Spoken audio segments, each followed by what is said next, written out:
Audio Jungle.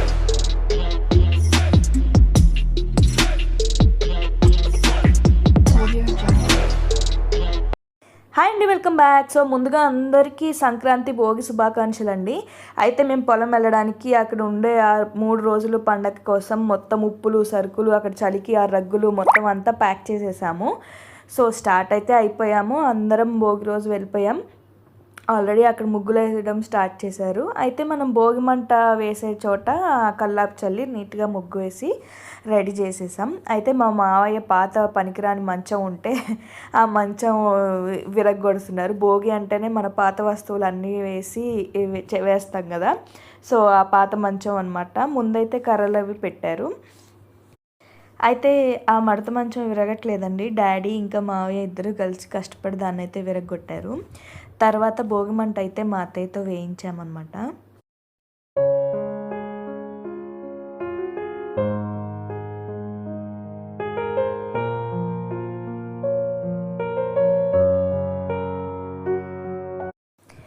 తర్వాత అది మంట అంటుకోవడానికని చెప్పి లక్కీ, నేను, డాడీ, మావయ్య అందరం కలిసి ఆ ఎండుగడ్డి ఇంకా కర్రలు అలా పెట్టి మొత్తానికి మంట అయితే అంటుకునేలాగా చేసాము. సో మంట అది అంటుకున్నాక ఇంకా అందరం వచ్చి భోగి మంటలో కర్రలేసి తర్వాత భోగి మంట మీద నీళ్ళు కాచుకుని ఆ వేడి నీళ్ళతో వరుసగా అందరం స్నానం చేసామండి. సో అందరివి చూసేయండి.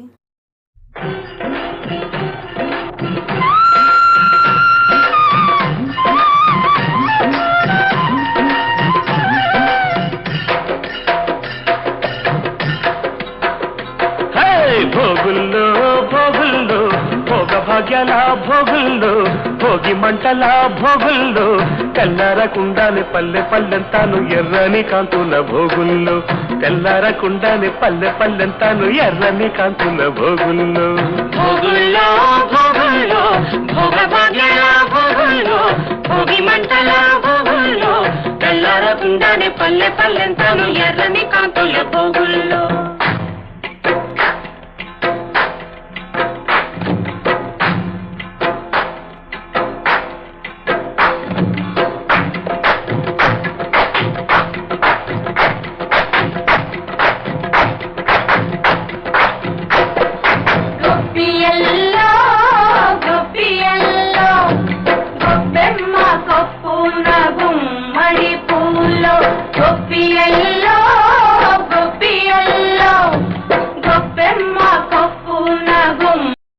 సో మా భోగి అయితే ఇలా జరిగిందండి. మీరు కూడా బాగా చేసుకున్నారనుకున్నాను. నచ్చితే కనుక లైక్, షేర్ అండ్ సబ్స్క్రైబ్.